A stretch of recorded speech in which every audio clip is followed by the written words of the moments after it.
This video will show you how to change, or remove, the password from a local account. This is needed when either you simply forgot your password, or for when someone else changed it on you. This does not work for Microsoft connected accounts. For Microsoft connected accounts, you should be able to use your phone, or email on another device, to reset that. I see this issue a lot, often after someone let a person remote connect to the computer. If you have a Microsoft account, and can't reset your password, I will make a future video, similar to this, to show you how to at least get into your computer again, as long as BitLocker hasn't been enabled. To change or remove your password, you will also need bootable media. A bootable flash drive or DVD will work.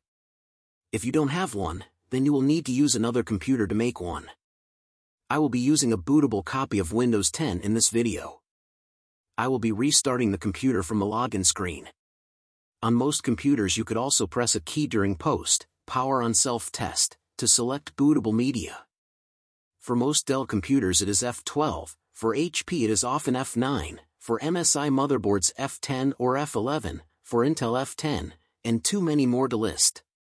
Currently my computer is at the login screen, so I will click on the power symbol in the lower right corner. If you don't see it, try clicking on the screen or pressing a key on your keyboard and it should appear. Have your bootable media in the computer, and after clicking the power symbol you will hold down your shift key and click Restart. If you did the shift restart like I did, you should have a screen similar to what you see here. If you don't see the Use a device option, continue to Windows and try again. Sometimes the computer doesn't register the bootable media in the computer until a second restart. If you have the Use a device, then click on that option. What you will have on this screen will most likely be very different from mine, as I am doing this in a virtual machine using Microsoft Hyper-V. What you are looking for is your bootable media. Like before, if you don't see the desired bootable media, then you might need to go into Windows and try a second time. If you still don't see it, you might have to make changes in your computer's BIOS. If you have a user's manual for your computer, refer to that for making those changes. Be ready, as you might have to press a key to boot to the media. As you can see, my screen says, press any key to boot from the CD or DVD. You have a few seconds to press a key, otherwise it will boot into your Windows. This is a Windows installation boot drive. On the first screen I will leave it the defaults of English for the language and time formats, and US for the keyboard, and simply click Next. On this screen, click the Repair Your Computer in the lower left corner. You can also just tap the letter R. We are back to a screen that looks either identical or almost identical to the one a few screens back.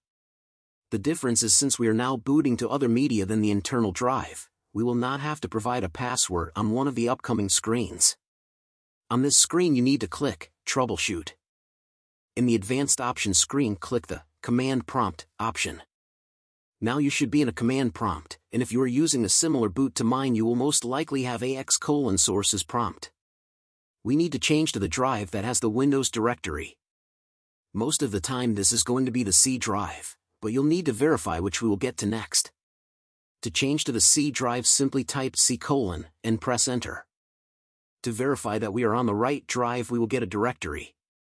To do this, we type dir and press Enter. We are looking to see if we have a Windows directory. If you don't, that is because sometimes when booting to other media, Microsoft will give drive letters to hidden partitions. This is nothing to worry about, just try by doing the D: and repeating the directory command. Increase the drive letter until you have the drive that has the Windows directory. Now that we are on the correct drive, we will change directory. Type cd /Windows /System32 and press Enter. The first thing we will do here is to rename a file. Type ren Utilman.exe Utilman.exe2 and press Enter. The next step is to copy a different file to the Utilman we just renamed. Type copy cmd.exe Utilman.exe and press Enter. Now we simply close the command prompt window. This takes us back to the Choose an Option window. This time click Continue. This will boot us back into Windows at the login screen. Now that we are back at the login screen, we are going to click on the symbol to the left of the power symbol in the lower right corner. The symbol is 3/4 of a dashed circle, with a down arrow and a right arrow from top to middle, then middle out the right side.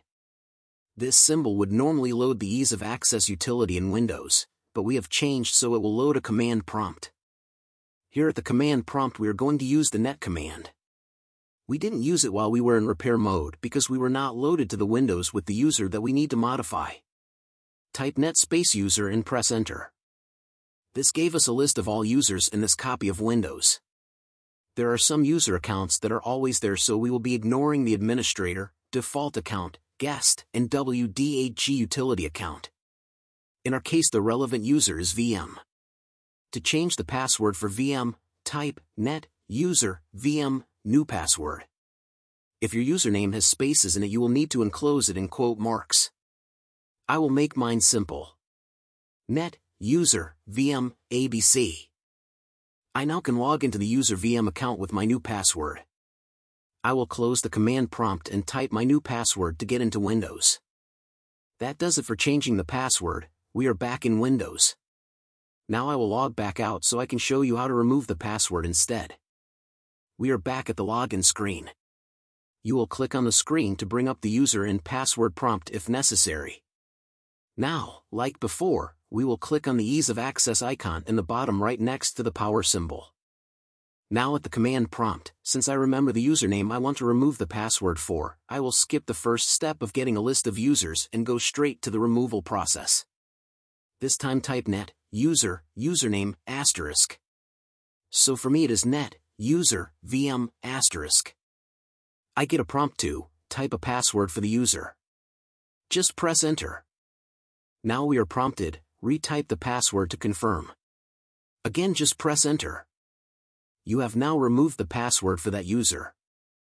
We are again back into the user's account, this time without a password. We are not finished though. We have to undo the changes to Utilman, so if anyone needs ease of access utilities they can get to them. To do this we will do the shift restart trick we used at the beginning of the video. Click the start menu. Click the power symbol, then hold down shift and click restart. Keep holding down the shift key. This time we can go straight to Troubleshoot because we either know the user's password, or in my current case there isn't one. On the Troubleshoot screen click Advanced Options. In Advanced Options click Command Prompt. If necessary, choose the user to log in as. If you have more than one make sure to log in as one with administrator privilege. For me the only choice I have is VM. I have no password so I leave it blank and press enter, or click the Continue button. Now that we are at the command prompt we need to change to the C drive by typing C: and pressing enter. Let's verify that this is the correct drive by getting a directory and looking for the Windows folder. Type dir and press enter. Since I have the Windows directory I am on the correct drive letter. If you don't it might be because the recovery environment assigned a drive letter to one of the hidden partitions. Simply try drive D instead of C, and keep changing until you find the right drive. From here we will change to the Windows System 32 directory by typing cd space Windows \System 32 and press enter. Now we need to delete the Utilman.exe file. Type del space utilman.exe and press enter. Now we need to rename the temporary Utilman to put it back in place. Type ren space utilman.ex2 space utilman.exe and press enter. Now we can close the command prompt by either typing exit and pressing enter or clicking the X in the upper right corner. That is the end of this video. To recap, we booted to other media than our internal drive. We renamed our Utilman executable to keep it safe. We copied the command prompt executable to also give it the Utilman executable file name. We booted to the internal Windows drive. We found, then either replaced or removed the user's password. We booted back into recovery environment, this time with the internal drive. We changed Utilman executable back to the way it was. From here, I recommend you continue so that you go into Windows and make sure everything looks okay. If you found this video helpful, please like it. Also please consider subscribing to my channel and clicking the bell to be notified of new videos.